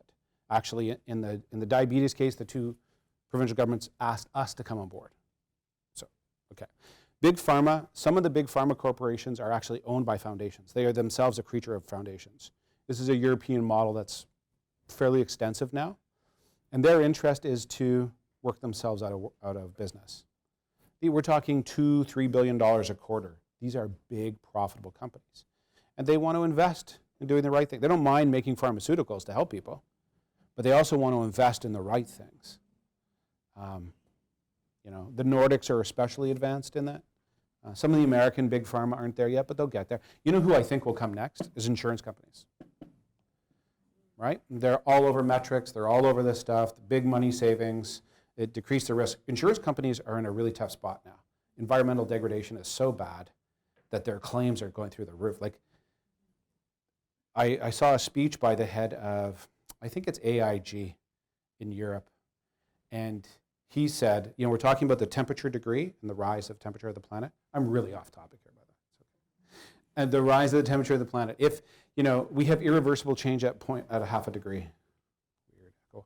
And we have, you know, the Paris Accords trying to keep us to a 2-degree ceiling, right?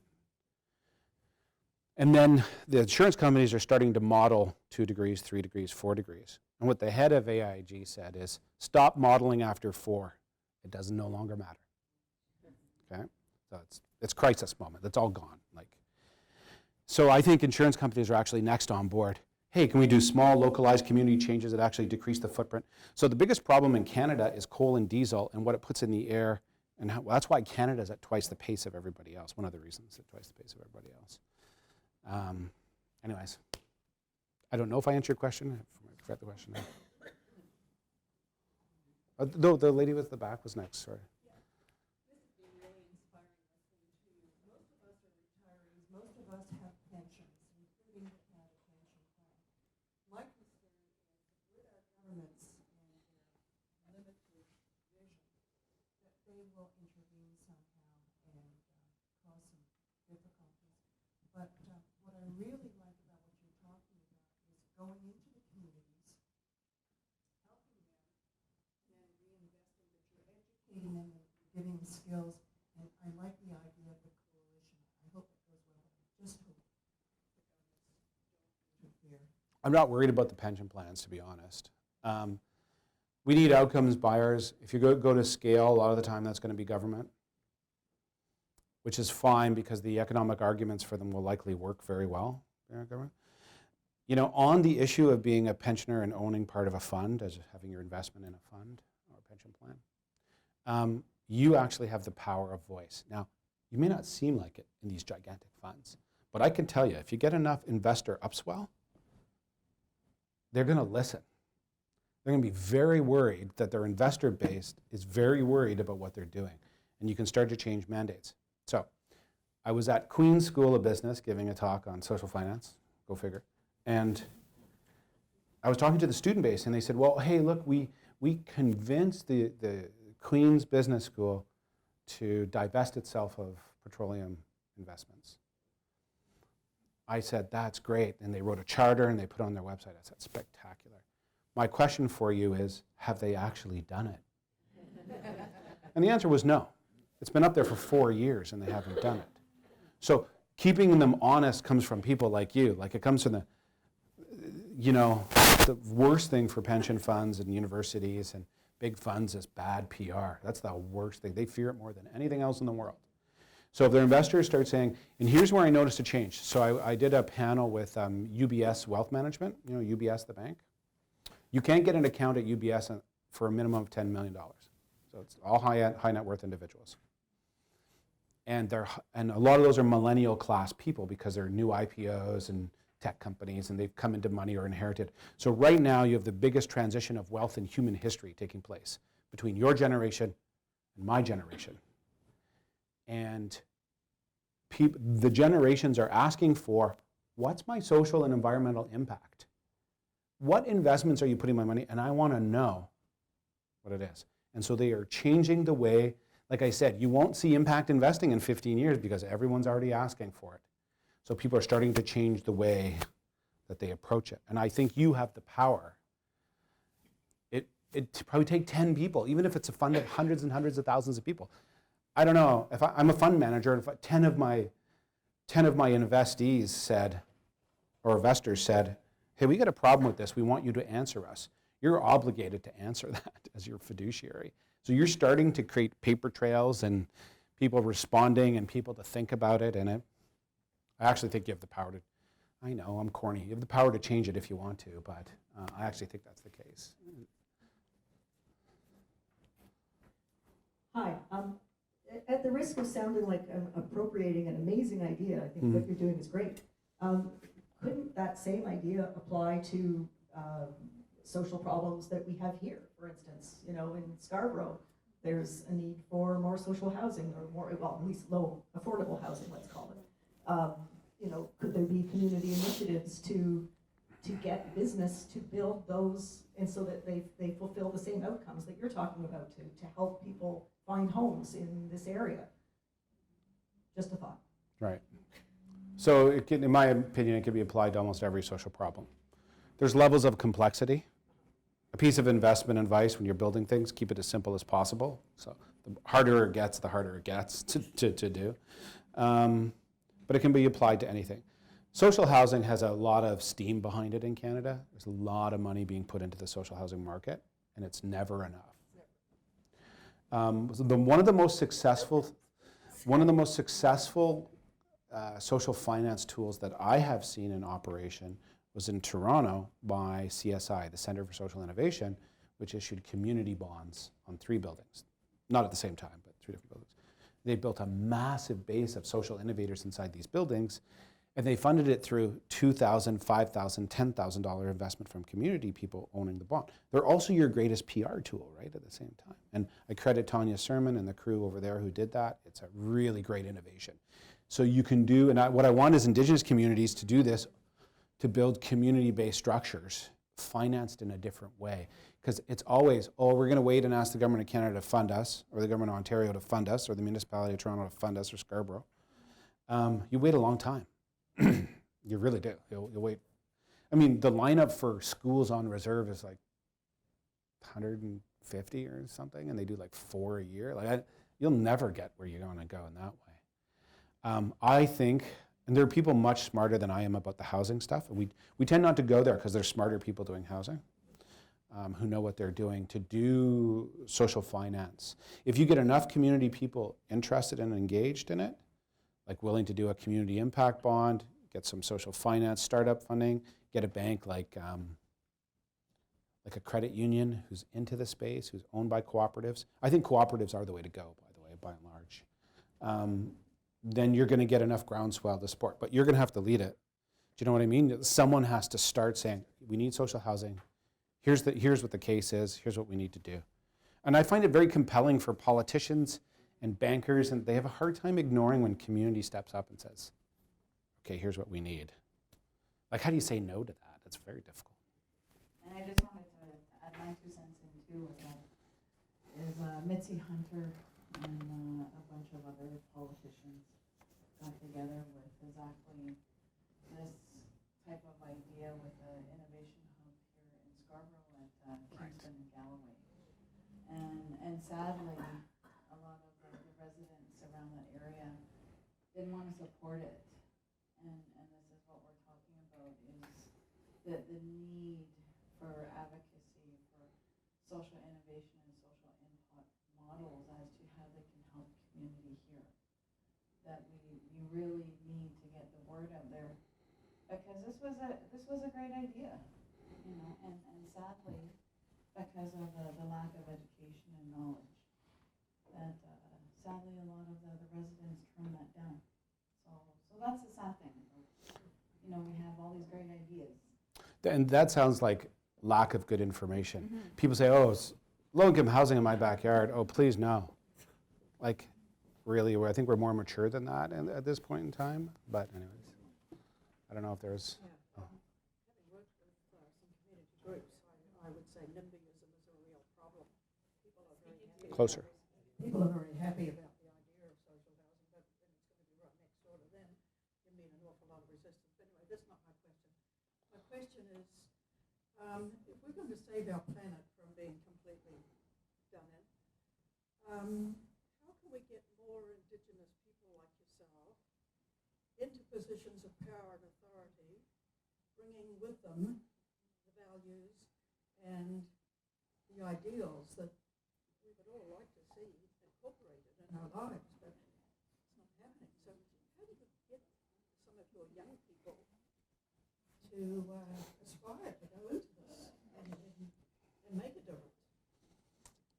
Yeah, that's a complicated one.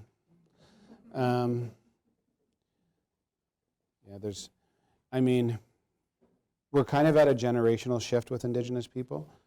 They're cadres of more professionals emerging in different spaces. But if we asked, like Wendy here, how many advisory and other committees do you sit on? Like you get overstretched pretty fast. I've actually resigned from 2 jobs in the last 2 months. I used to have 4, as you can tell from my CV. Well, I really just need to do this, right? You really just need to focus. What we know for a fact is that Indigenous people going into university, complete university at a better rate than non-Indigenous people. Interesting fact. They just can't get as many into university in the first place because of the levels of high school and that sort of thing. So there's a whole cadre that needs to be grown. People like the MasterCard Foundation and Yukon College and VIU are doing some very interesting stuff about assistance in transitioning people into post-secondary education and with the supports required, and then they go back to community, and then they go back to like working with people's reality. And just being forward, say, look, we need to hire an Indigenous person for this job, and it's going to be twice as hard because there's just not as many. Wendy and I sit on a committee together, and we have to hire someone now for a position. We just said before the start of this, that's going to be really hard to get someone in the skill set, because if you have the skill set, you're already working, right? And it's a long process. There's no kind of magic bullets, but I think we should have preferential hiring practices at younger ages, like with less skilled people, like just coming out of school, colleges and universities. Preferential hiring practice so that we can lever people into experience. And I mean, I'm old now. So since I was a young guy, there's way more people working in the space. I consider myself older now, but because I have glasses.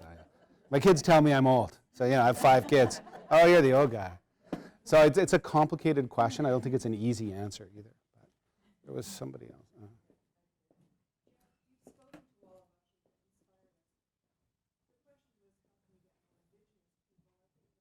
Also needs to be spoken is how can we assist you? Yeah. Okay? Many of us belong to organizations. I'm a retired educator. I belong to RTO. I have a pension with Ontario Teachers Pension. We're having our AGM on Thursday. There's a pension fund. I'm asking them why are we investing in things like this? So I'm asking you right now, what can we do for influence and individually to assist you, because I think we're all concerned about this issue.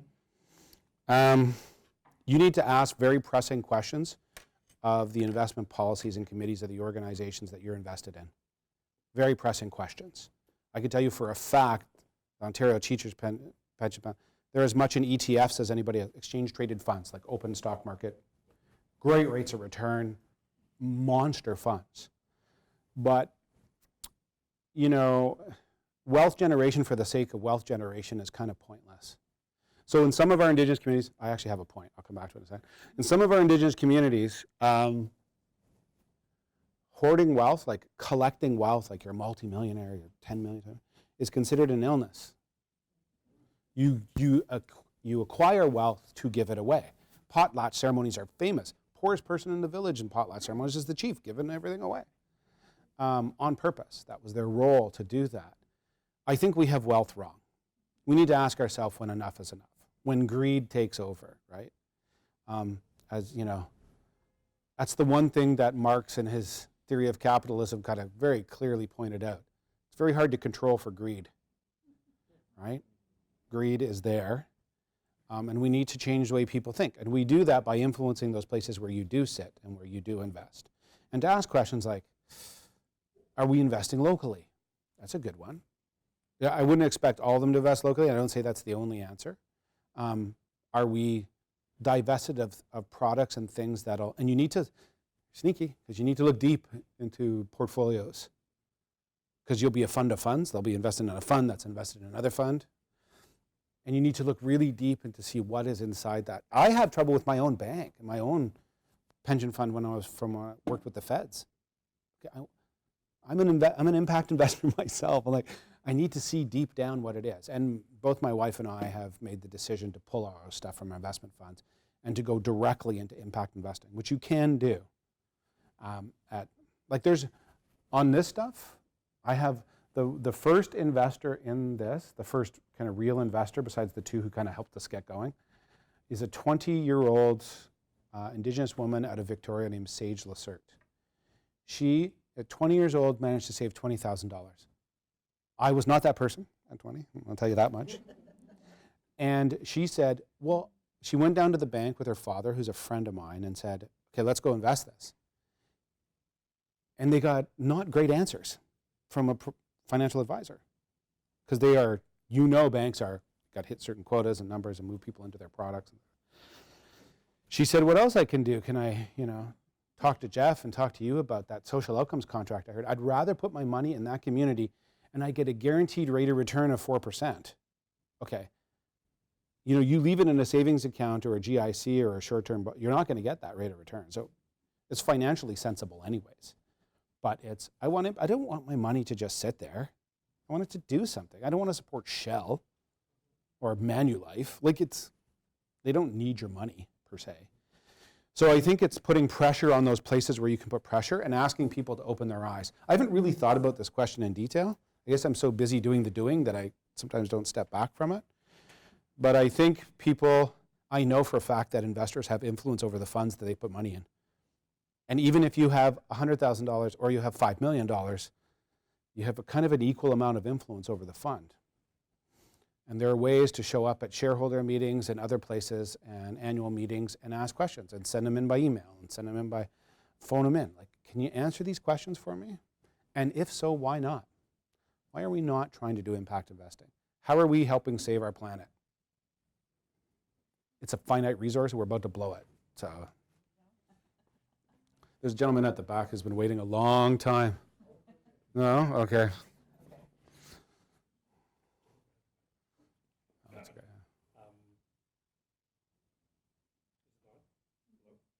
I can hear you, but there you go. When you started your talk, you said that there's two fundamental problems with our current economic system. Leaving behind It was on. It just cuts in and out. It just speak, right? Oh, okay, here it is. So when you started your talk, you mentioned that there's two things that our current economic system ignores. And this whole thing about you got to fuel and direct everything you do by growth, and ignores the poor and then ignores the long-term effect of whatever you're doing. So question is that maybe the analogy is driving through a speed zone where you get a display that said you're driving at 75 kilometers an hour when you're going through a 50 kilometers zone.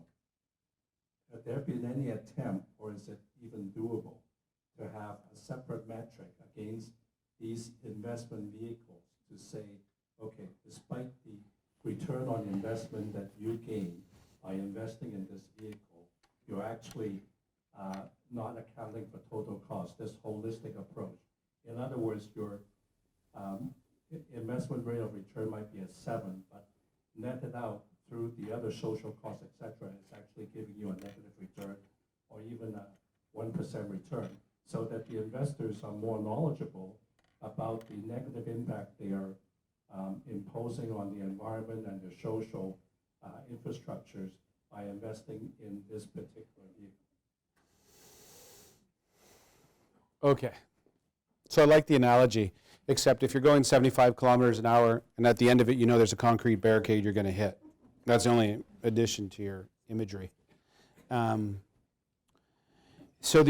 first of all, it's super complicated to look at social impacts in that global, in a global sense, not global, but in a global overall investment portfolio. The one place where I see it being done, and I think it's mostly because it's such a critical issue, is in petroleum products and petroleum-based industries and extraction industries. And it's being done. Carbon Tracker out of the UK runs probably one of the world's best websites and data sites on tracking carbon usage in the petroleum. And what their intent is to do is to drive up the risk metrics for petroleum companies, BP, Shell, others. And they have succeeded. So in the last couple of years in the annual report, the presidents and CEOs of those companies have had to put in the report a risk rating based on climate change. And it's turned out negative for them as a corporate entity. Some of the big corporations are starting to look at that going, I've got a problem. Generally oil companies and stuff are really good horizon thinkers. I got a 20-year arc, I can see what's going on here, right? This is why they do these monster investments. But if you can do enough data, that's a data offset is what you just described. And it's very good. There are super smart people who are doing that with them. They're all kind of mainstream Fleet Street sort of high street finance people, right? Who work in England and do this. And I saw them present at Oxford when I was there, and they're very good at it. And it's like when the individual investor becomes a risk for them. Oh, wait a minute, I've got a risk on climate change. And they're forcing, and I think what we could do is force government regulatory agencies, now that I'm thinking about this, to include climate change as a risk factor in their business model. Think of it on housing, and think of it on housing in particular, like property valuations and anyone near a coast and lake bed and riverbed, and like you've got to be concerned. So the once in 100-year floods are now happening twice a year. Like the insurance companies are freaking out. So between insurance companies and regulatory bodies, you may be enough risk profile that you change how companies do business and invest, and how pension funds invest. And everyone who invests in those companies are in funds, right, who do that. So I think there's a way there. I don't know anyone doing more than Carbon Tracker on petroleum, because they just need to take petroleum out of the equation. Like they're trying to get us below 2 degrees, right? So let's get that out of the equation. And if you look historically in the last 15, I think it's 10 to 20 years or a 15-year time slice, actually petroleum companies have done very poorly in terms of financial returns. Like it's not a good investment just on its own right. So sometimes they're negative investments, net negatives. I wouldn't want to be in Trans Mountain Pipeline or the former Kinder Morgan. Like, wow, I wasn't really thrilled when the government bought it. I think, I don't know if that's a good place to be. I don't like the industry's portfolio in the long run. Like it's, so, anyways. Gentleman in the back.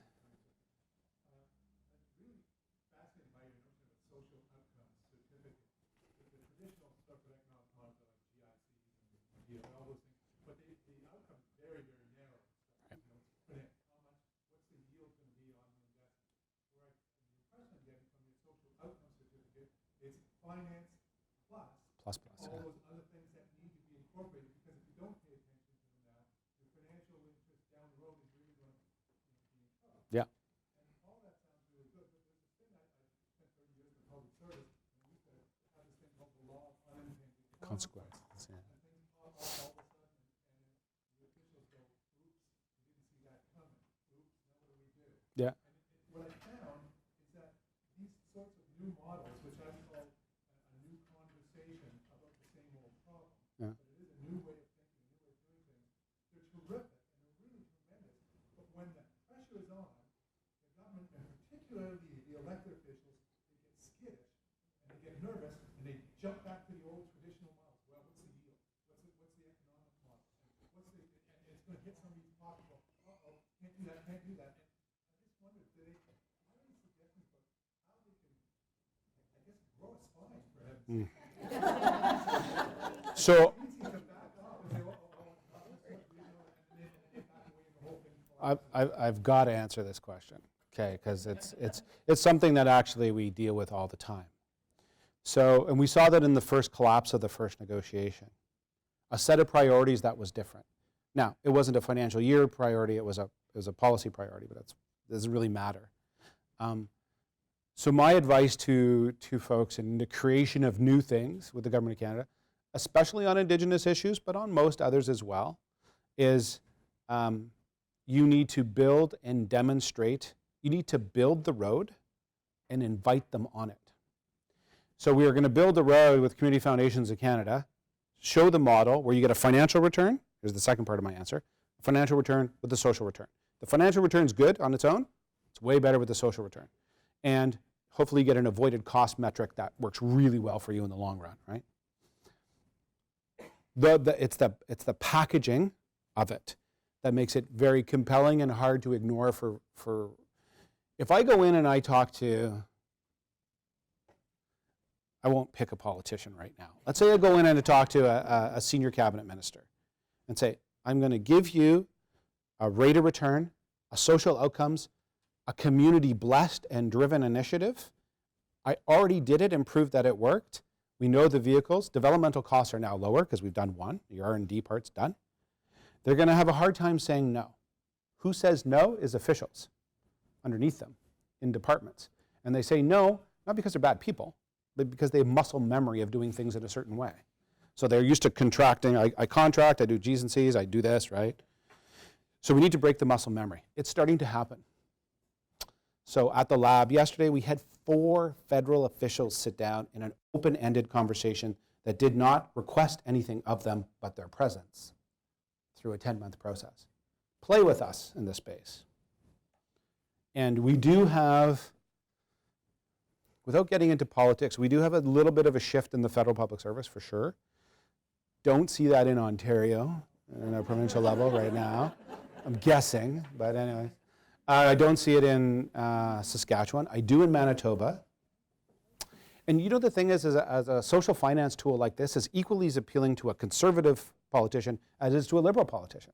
And maybe for different reasons, but it's equally as appealing. If you take something off your balance sheet for 5 to 7 years, that's $80 million, and you only pay for it when it's actually already fixed, well, that's pretty exciting. Like, from a balance sheet perspective, and you know federal budgets, they're putting stuff out there 10 years half the time, right? So it allows to fall into that cycle. For a liberal-based government who's looking for community engagement and social innovation and things, it hits those markers at the front end and gets a rate of return. But I worked under the Harper government, the Martin government, and I worked a lot with this government. They're equally concerned about rates of return, public-private partnerships, and the invitation of private capital into social problems. That's what the infrastructure bank is, right? That's what the social finance fund that was announced is. So they're there to play. A lot of time people don't yet know how to operationalize. That's where we're helpful. We build it first and say, don't worry, this is how it works. You can let them pick it apart and add things in, and that's fine because it's had so much scrutiny already that I don't really worry about it. But so I think we're close. We're close to bringing people into the space. We just have to make sure that developmental costs don't go through the roof on things, right? And we have to keep a market efficiency in it. But if you have like a couple big, like another big corporation in Canada and a global corporation said, I'd really like to do $20-25 million investment. Got anything? So you're starting to see enough capital flow that it's starting to change people's ideas. Like, wait a minute, this is actually a way of doing business where we can hit the social outcomes right up front. We need a lot more people doing a lot more deals to make change. That's what scale's about. But good question. Yeah, I like that.